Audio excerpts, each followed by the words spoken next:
Hello, everyone.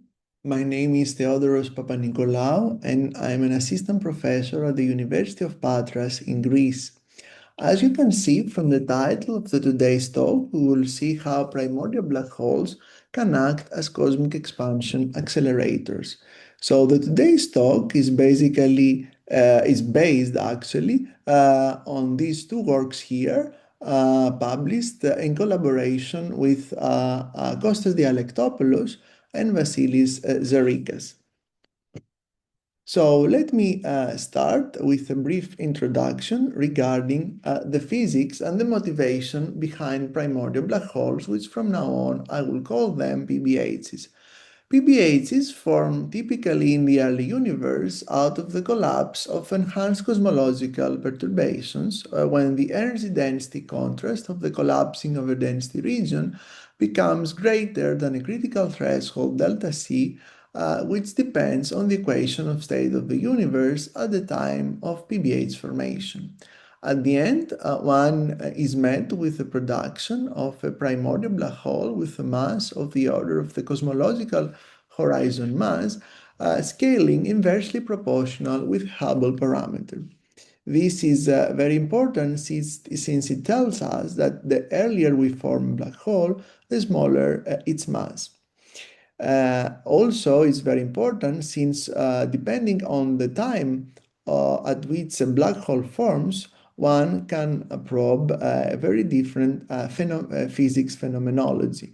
This is more evident by seeing the schematic figure here, where we see the primordial black hole masses one can produce within the first second after Big Bang.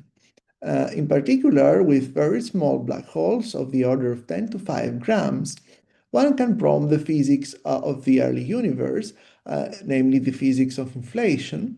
Then later on, around QCD phase transition, we can produce one solar mass primordial black holes which have masses with the same order of magnitude with the typical LIGO Virgo progenitor masses. And then later on, around Big Bang Nucleosynthesis time, we can produce supermassive black holes of the order of 10 to 5 solar masses, potentially constituting the seeds of large-scale structures of our universe. Interestingly, within the asteroid mass window here, currently we haven't constraints on the abundances of these objects, making them a very good dark matter candidate. Having said that, regarding the motivation behind primordial black holes, let me ask a legitimate question. So what is the metric describing the region around the primordial black hole? Usually people consider Schwarzschild or curved black hole metrics, which are typically singular and attractive as we go to the center. So in this talk, let us relax this assumption, considering repulsive-like PBHs being generically regular at the center. One actually can discriminate between two types of regular repulsive-like PBHs, which from now on I will call them RPBHs. So the first type of RPBHs is the type where we have a repulsive behavior as we go to the center. This is the case of black holes with a de Sitter-like core. This repulsive behavior can actually be realized with the introduction of an effective cosmological constant lambda, as in the case of the Dymnikova black hole, or with the introduction, the appearance of a negative pressure of quantum or modified gravity origin, like in the case of the Hayward and Bardeen black holes.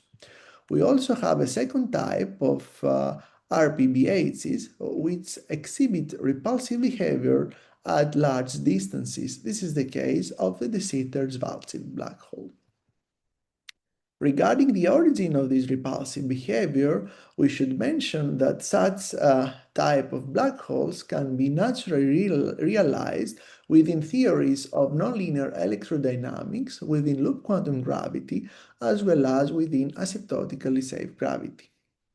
In the recent years, there has been reported some progress regarding gravitational collapse of these regular type black holes, as well as regarding the evaporation of regular primordial black holes. In our work, we have considered four classes of RPBHs, mainly the Hayward and Bardeen black holes, which are non-singular in the center and can be embedded within quantum gravity frameworks, the Dymnikova black hole, which is also non-singular in the center, but it is a solution of general relativity, and the Sitter-Schwarzschild black hole, which is singular in the center and which is also a solution of GR. So having said that, let us then imagine now that we have a population of RPBHs which are randomly distributed in space. Then one can work out the abundance of these objects evolving within a radiation-dominated background, finding at the end that their abundance, omega PBHs, grows linearly with a scale factor. So inevitably, at some point, these black holes will dominate the energy budget of the universe. Having thus a universe filled with primordial black holes of this repulsive-like behavior, one can apply the Swiss cheese cosmological framework in order to extract the universe expansion dynamics. This Swiss cheese framework is basically can be basically considered by imagining the following picture. So we have our universe, which is considered as a cheese, and with its holes filled with black holes. This is the general picture. On the at the more technical level, one actually should match a homogeneous and isotropic cosmological spacetime with a spherical symmetric interior. So for this reason, we consider here our cosmological FRW metric as well as a spherical symmetric interior of this form being fully characterized by this metric function f of r, which is a function of the coordinate radius r. The matching then is performed across a spherical free surface, which is at fixed coordinate radius in the cosmological frame, but evolves in the black hole frame. Then we apply the Dharma-Israel junction conditions regarding the continuity of the intrinsic metric and the extrinsic curvature at the three surface sigma. Finally, we get some relations between the coordinates in the two frames, the cosmological frame and the black hole frames, extracting from them ultimately the cosmic expansion dynamics. This idea of Swiss cheese was firstly introduced in 1945 by Albert Einstein and Ernst Strauss when they considered actually a universe filled with homogeneously distributed Schwarzschild black holes. At the end, they were able to recover the Friedmann equations describing a dust-dominated universe. This is the so-called Einstein-Strauss universe. This idea then of Einstein-Strauss, we can apply it now in the case of the early universe, when an almost homogeneous distribution of primordial black holes can be a very good approximation. For our illustrative purposes, we will focus now on the Hayward metric, which can be naturally embedded within quantum gravity constructions. So the metric can be described in this form, where the metric function depends on r-dependent mass, which is constant on large coordinate radius r and scales cubically with r on smaller scales.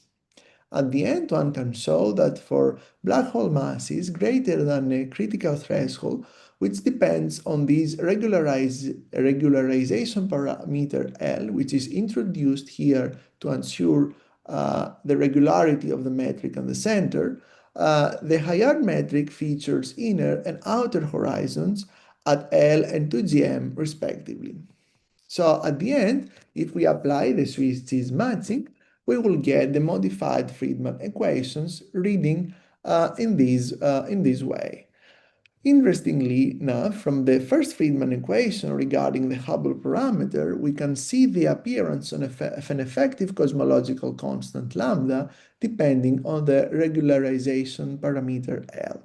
From the second, then, a Friedmann equation regarding the acceleration parameter A dot over A, we can see that for an energy density scale larger than the critical density rho critical, depending on the parameter L, we can have an accelerated cosmic expansion.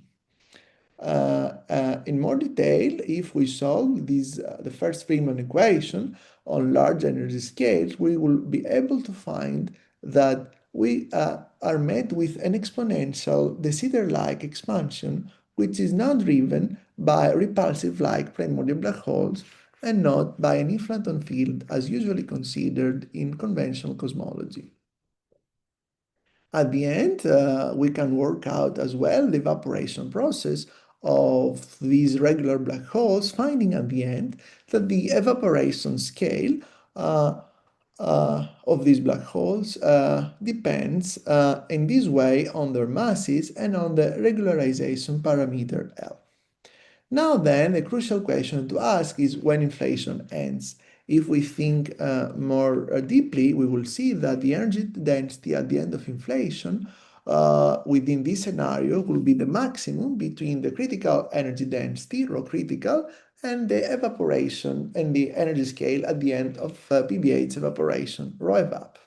So let us compare these two scales.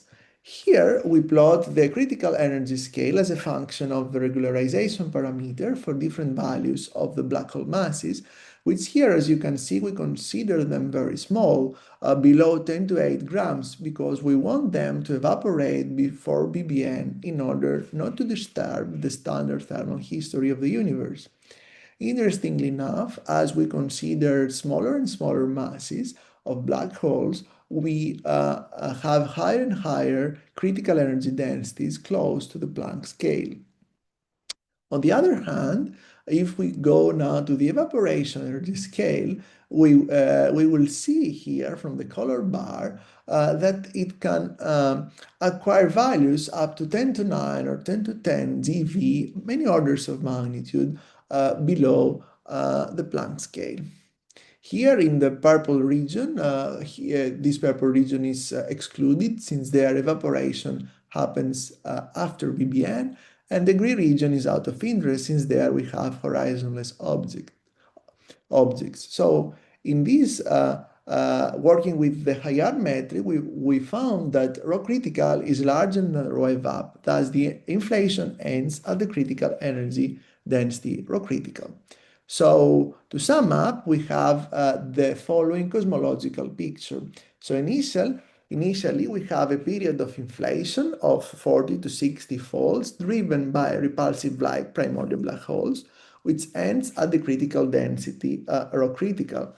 Then we continue to be within PBH domination, but now inflation has ended, so we have a matter-dominated era, which at some point we continue to have a matter-dominated era, which at some points ends due to a Hawking evaporation of these black holes. Out of the process of this Hawking evaporation, we are able to reheat the universe and produce all the standard modern particles degrees of freedom, entering then to the standard radiation-dominated hot Big Bang universe. Here we need to mention that the idea of reheating driven by black hole evaporation was already introduced in 90s and studied in more details late in 2018 by Lennon and collaborators. Now, in the last part of the talk, I need to stress that these RPBHs can also act as an alternative early dark energy ED component.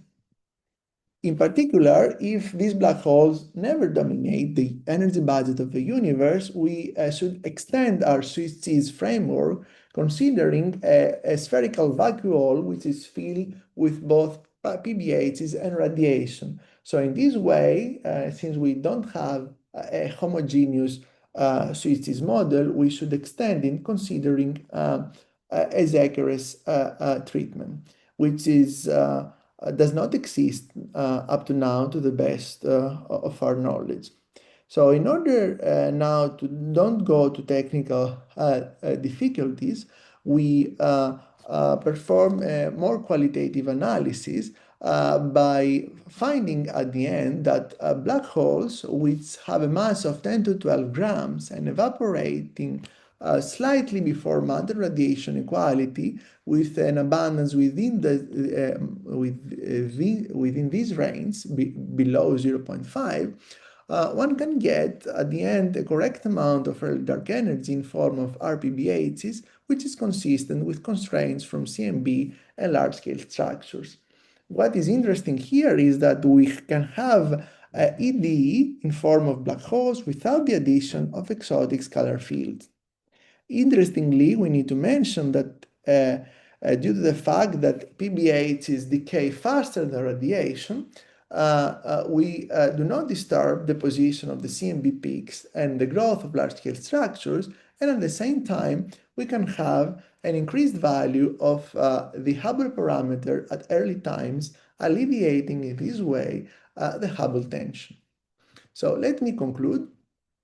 So we studied here a universe dominated by primordial black holes presenting a repulsive-like behavior within the framework of Swiss seas. We focused for our illustrative purposes on the case of Hayward metrics, deriving at the end the modified cosmic expansion dynamics.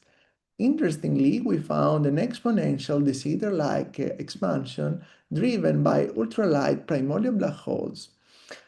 Then we also calculated the energy scale at the end of inflation, which in general is equal to a characteristic energy scale depending on the black hole parameters or due to the black hole or to the black hole evaporation energy scale. We also found that reheating can proceed as well through the process of PBH evaporation. Finally, we found as well that RPBHs with mass of the order of 10-12 grams and within abundances within this range slightly before matter radiation equality can act as a potential early dark energy component, alleviating in this way the Hubble tension. I think that finally that I convinced you that primordial black holes with repulsive behavior can act as cosmic expansion accelerators. Thank you very much for your attention.